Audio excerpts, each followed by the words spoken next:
So here we are ready to talk about the statistical analysis portion of problem 2.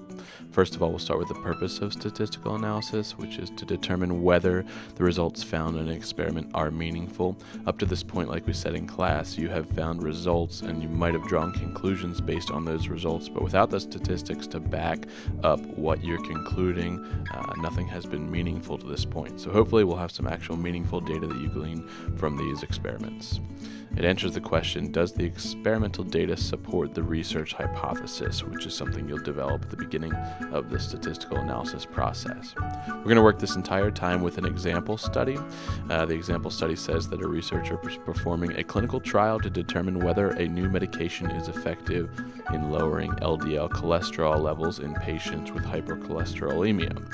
And the hypothesis, the study hypothesis, is that the experimental medication will be more effective in lowering LDL cholesterol levels than a placebo would be.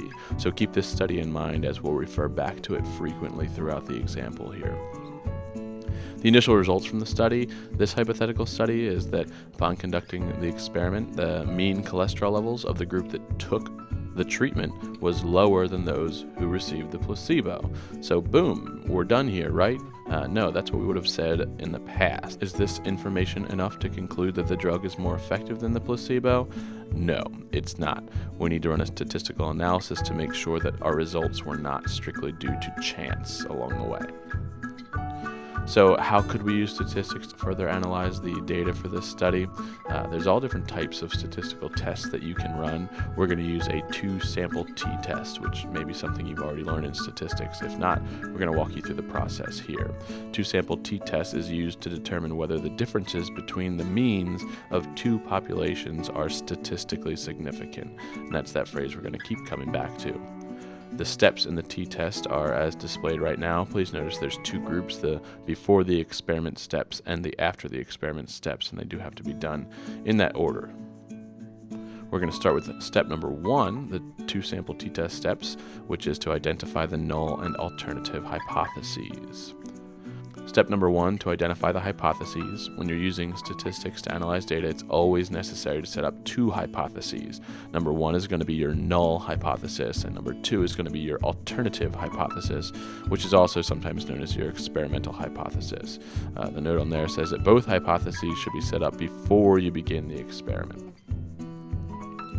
First, the null hypothesis. The null hypothesis, which is H sub 0, is the starting point for scientific research, where we assume that there is no effect of the treatment or no relationship between two variables. In other words, your medication didn't work or didn't have the impact that you expected it to have.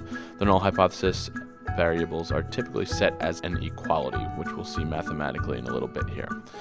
For example, the mean of one group is equal to the mean of group 2. So you take group 1 and it set it equal to group 2 mathematically. That would be your null hypothesis. One group did not change in relation to the other group. Then we set up the alternative hypothesis, H sub A. This is also known as the research hypothesis. It's what the investigator believes to be true. It's what you're trying to test in your experiment. The means are typically set as an inequality, meaning that they are not equal. Now there's two types of alternative hypotheses. There's a directional alternative hypothesis and a non-directional alternative hypothesis. For the directional alternative hypothesis, we're predicting that the mean of group 1 will be more or less than the mean of group 2. The alternative hypothesis says that the mean of group 1 is greater than group 2, or the mean of group 1 is less than the mean of group 2. If you'd like to perform a non-directional alternative hypothesis, you're just predicting that the mean of group 1 is not equal to the mean of group 2. It's called non-directional because you are not predicting which direction it will be unequal, greater than or less than. You are merely saying that it will not be equal, as you can see from our mathematical equation there. So if we go to our study, if you remember, there's going to be two groups with 4 patients in each group being studied. Group 1 received the experimental drug, and their mean cholesterol level is represented by mean sub D, mu sub D. Group 2 received the placebo drug, and their mean cholesterol is represented by the mean sub P, or mu sub P. What should the investigator use for the null and alternative hypotheses in this scenario? So the hypotheses that we'd have for our LDL medication experiment, the null would be that there is no difference in LDL cholesterol levels in patients given the medication than in patients given the placebo. In other words, our null hypothesis is that the mean of group D is equal to the mean of group P. The alternative hypothesis is that the LDL cholesterol levels will be lower in the patients given the medication than the patients given the placebo. So our alternative hypothesis says that the mean of group D is less than the mean of group P. In other words, our LDL cholesterol levels are going to decrease. You do have to set both of these hypotheses up, the null and the alternative, before you start, even if you are looking to prove the alternative hypothesis as accurate. So step 1 is done. We're going to move on to step 2, which is to set the level of significance, which will be pretty simple for us and our purposes within this problem.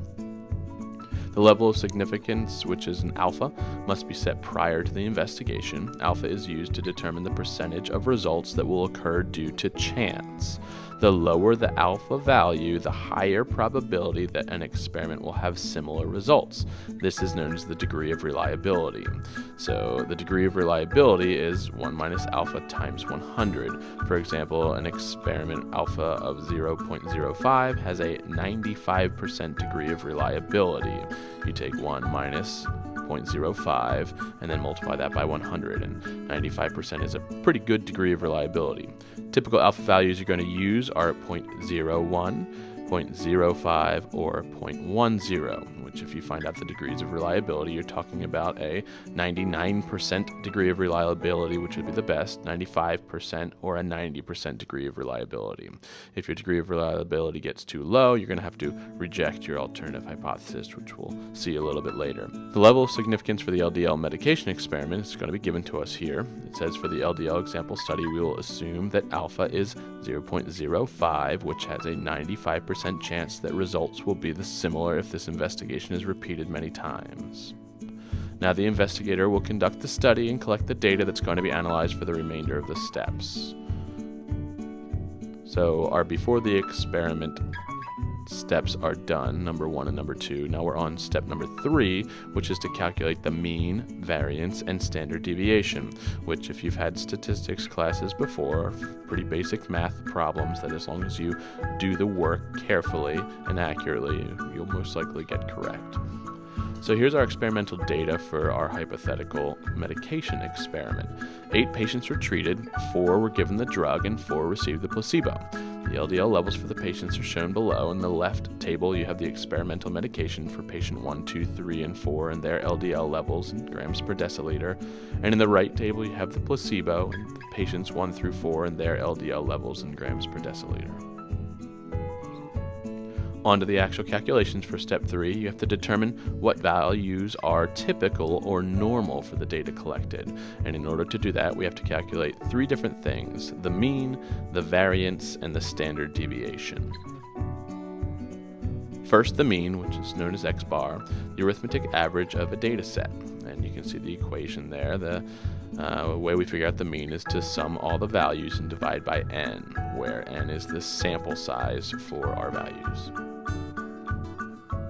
So for our LDL data, on the left side you see that the LDL levels of the 4 patients given the experimental medication, you take their 4 values and you sum them together in the numerator, and then you divide them by 4 because there were 4 samples, and we get an answer at the bottom there. On the right side you see the LDL levels of 4 patients given the placebo medication, so you sum those numbers together and divide them by 4, again because there's a sample set of 4 people, and you see that result there as well. Next, we calculate the variance. You see that the steps for calculating variance: number 1, we calculate the difference of the data point x from the mean x bar for each data point individually. Step 2, we square the deviations. Step 3, we calculate the sum of all of the squared deviations. And in step 4, we divide the number of data points in the data set minus 1. So variance is gives you the measure of the spread of the data about the mean. The more spread out the data points are, the larger the variance. So once we figured out the mean, we have to see if all the numbers are very close to that mean or if all the numbers are very spread apart in relation to the mean. And that's what we're going to do with the variance.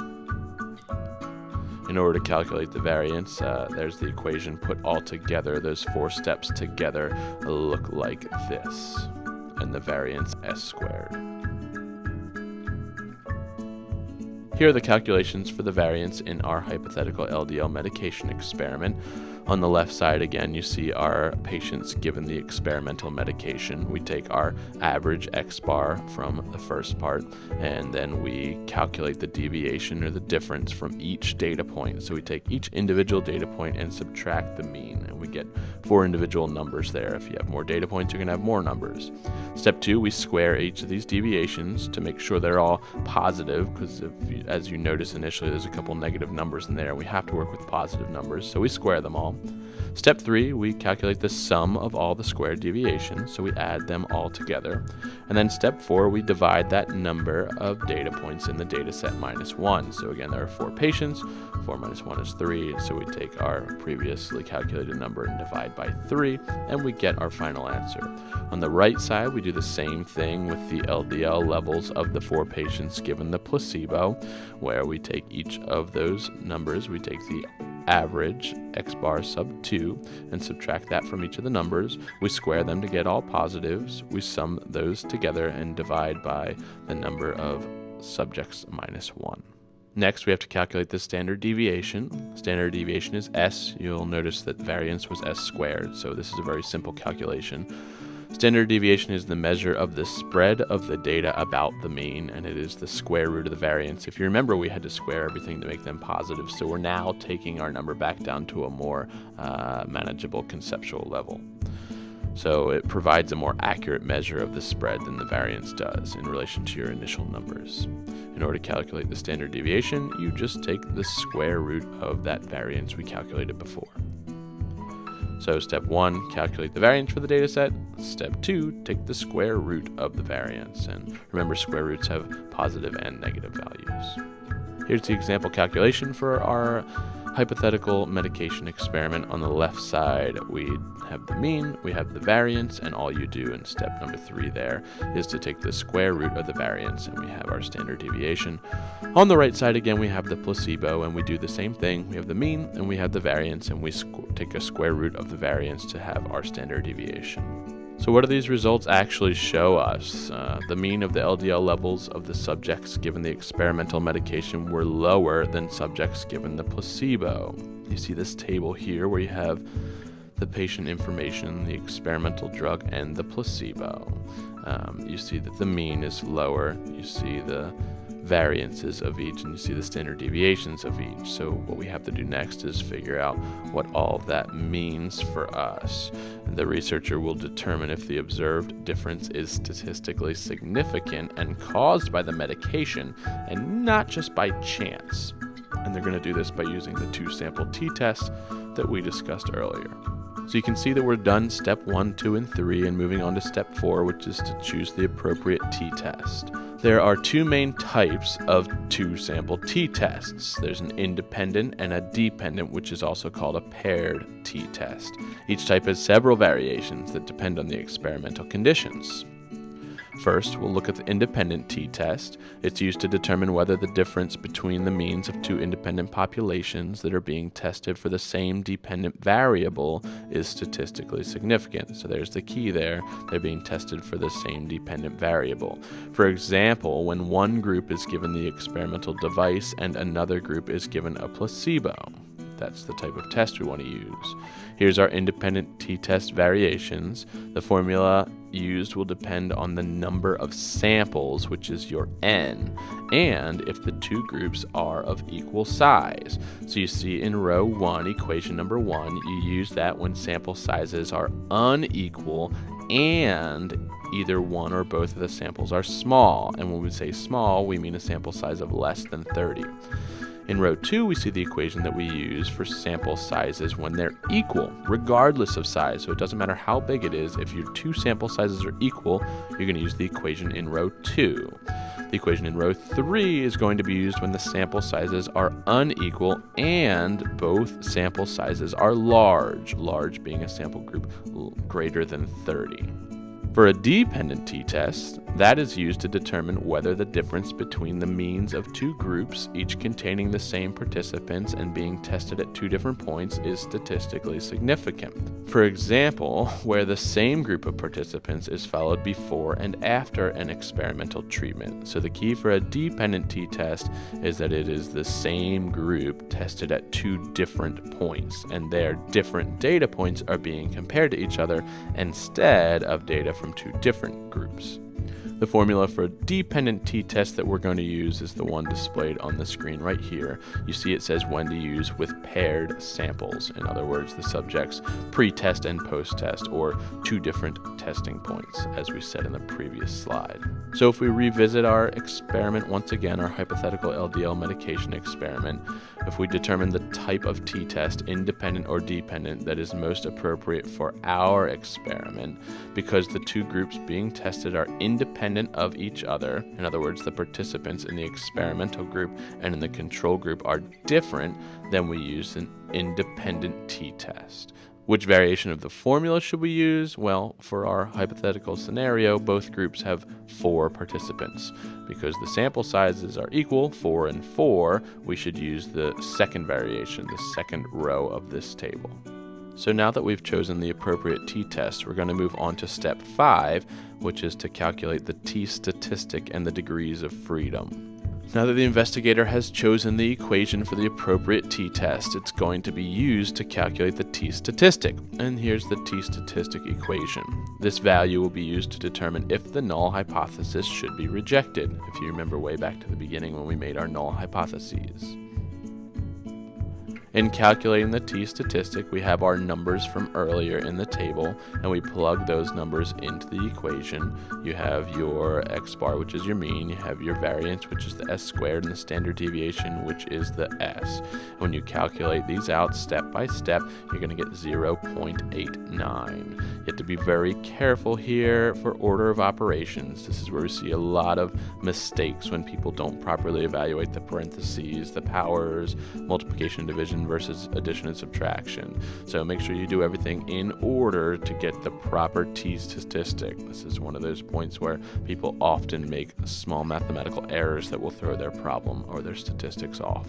Now that we know the t-statistic, that we have to calculate the degrees of freedom. The degrees of freedom, which is the variable v, is a measure of certainty that the sample populations are representative of the population being studied. So to calculate the degrees of freedom, we have to determine which calculation to use by our chosen t-test. We used independent t-test 2, which is the second row in this table. So we go all the way to the right column that we've added on there and see that to calculate the degrees of freedom, we do n sub 1 plus n sub 2 minus 2. There's other calculations that are used depending on which one that you chose. You'll notice that all of the independent calculations are the same and the dependent calculation is slightly different, because that sample group is the same size. So to calculate the degrees of freedom for our LDL medication experiment, we just take our calculation and we find that the V equals 6. Our degrees of freedom is 6. But you're not quite done yet. You just calculated the t-statistic and the degrees of freedom. We're now going to move to the last step, in which you're going to use a t-table, which is a statistical table that's already produced for you, in order to determine if you will reject or fail to reject the null hypothesis. And this is a wording you want to be sure that you're clear in using, whether you're rejecting or failing to reject at the end. So we've completed 5 steps of our process, and now we have to move on to step 6, which is to reject or fail to reject the null hypothesis, as we just stated. So to complete the t-test, this very last step of the 2 sample t-tests you've been completing here so far is going to determine whether or not you reject or fail to reject the null hypothesis. If you recall the 2 research hypotheses for the LDL study and their meanings, the null hypothesis is saying that things are equal. The LDL levels of both groups are statistically equal, which means we're not going to be able to determine that our drug actually worked. The alternative hypothesis is that the LDL levels of the investigative drug group will be lower than the placebo. In other words, our drug actually helped to reduce cholesterol levels. So that's what we're going to look at now. How is the fate of the null hypothesis determined? Well, now that we calculated the t-statistic, we're going to use alpha and the degrees of freedom to find the critical value in a t-table to determine the fate of our null hypothesis. The critical value will be compared to the calculated t-statistic from step 5 that we just completed. So now at this point, we're going to look at our t-table. I apologize, it's a little bit blurry. It's a Project Lead the Way resource that we're using here. But what you'll notice on this is that there are certain areas highlighted so you can see which values you've calculated can be found in what areas of the table. First, you can see the left column, the V, which is degrees of freedom. Then you see the very first row, which is outlined in red, which are our alpha values that we're using. And then you see the purple box, which is the rest of the numbers, and those are critical values. This is an abbreviated version of the t-table. The degrees of freedom can actually go on to infinity, where you can see that we stopped at 14, just to show you how this table operates. So how do we use the table? When we're looking to use the table, the first thing that we do is we find the column that corresponds to the alpha value. If you remember our LDL experiment, it had an alpha of 0.05, so that's the column that's highlighted in blue there. Then we're going to find the row corresponding with the appropriate degrees of freedom. And in our LDL experiment, the degrees of freedom was 6. So we've highlighted that row where the degrees of freedom is 6. The third step is to look at the intersection of those 2 values, and that is going to be our critical value for the data. So our critical value is 1.943. So our null hypothesis rejection criteria is shown here. If our t-statistic is greater than the critical value, we're going to reject the null hypothesis, which means the results are statistically significant. We're rejecting that there was no change, so our results are statistically significant. That would be a successful experiment for our drug. If we follow the bottom branch here, if the t-statistic is less than the critical value, we fail to reject the null hypothesis, and the results are not statistically significant. So even though the number looks like it's lower, we cannot conclude, we cannot reject the null hypothesis that says that it could still be equal if by chance the numbers were different. With the LDL data, our t-statistic is 0.89, and the critical value from our t-chart was 1.943. Since the t-statistic is less than the critical value, we fail to reject the null hypothesis. The results are not statistically significant. These underlined bolded portions here are the wording that you must use at the end of your experiments to make your scientific conclusions. It means that there is no difference in the LDL levels for the 2 groups. The observed difference was due to chance. There's always a chance, especially if you only have a group of 4 people, that somebody's LDL cholesterol just lowered naturally or was a huge outlier that drug the mean down for the entire group. That's why the statistical calculation is so valuable, because now we see that we cannot just market this drug as a successful way to lower the LDL cholesterol in patients with hypercholesterolemia. We have to maybe run another experiment to try to be able to reject the null hypothesis a different time. But for this one, we have failed to reject the null hypothesis. It's still possibly due to chance that that number was lower, and so we can't make that a successful claim on our drug treatment. So a research study debrief, as we are talking about here, based on the t-test, the investigator can conclude that the results are not statistically significant. This means that the new medication did not lower patients' LDL levels more than the placebo did. So to summarize, a two-sample t-test is a statistical method that compares the means of two population samples. The test can determine if the results are significant, which means a real difference and not just possibly due to chance. The results can be determined to be not significant, where the difference is just due to chance. So if you want to think a little bit further, you can have a non-directional alternative hypothesis, which we may need for our experiments. What if I have a non-directional alternative hypothesis? Well, if you remember that if the means of the alternative hypotheses are not equal, then it's a non-directional hypothesis. The LDL experiment had a directional alternative hypothesis. We were guessing that it would lower or go less than because of the medication, but you could have chosen a not equal hypothesis where you didn't say if it was going to go down or up, but you were just trying to prove that it would change at all. So how would we solve the problem then? Well, we need to use a one-tailed versus two-tailed test for significance. How does this impact the alpha and the degrees of freedom? There's no impact on the degrees of freedom. The alpha values depends on the type of test. If it's one-tailed, the alpha is unaffected. But if it's two-tailed, you have to use alpha divided by 2 for the alpha value. So if you look at our flow chart on the right here for the alternative hypothesis, if it's directional, it's a one-tailed test, and if it's non-directional, it's a two-tailed test. So to use a two-tailed test for significance, let's look at our hypothesis for the LDL experiment. If our null hypothesis was the same, that you'd have equal treatment groups and placebo groups means, the alternative hypothesis would now just be that they'd be unequal. Not that it would be less than like earlier, but that it would be unequal. If we completed steps 1 to 5 of the statistical analysis, we would yield the same results. So let's start with our t-statistic that we know was 0.89. Now we're going to find the critical value slightly differently. Again, our t-statistic was 0.89, our degrees of freedom, or V, was 6, and our alpha this time is 0.05 divided by 2, which is 0.025. Remember, we are going to use alpha divided by 2 because we're using that two-tailed test. Use the same method of finding the critical value in the chart, just with a new alpha value. So we find our alpha value that's new of 0.025. We have the same degrees of freedom as 6, and we look for our critical value of 2.447.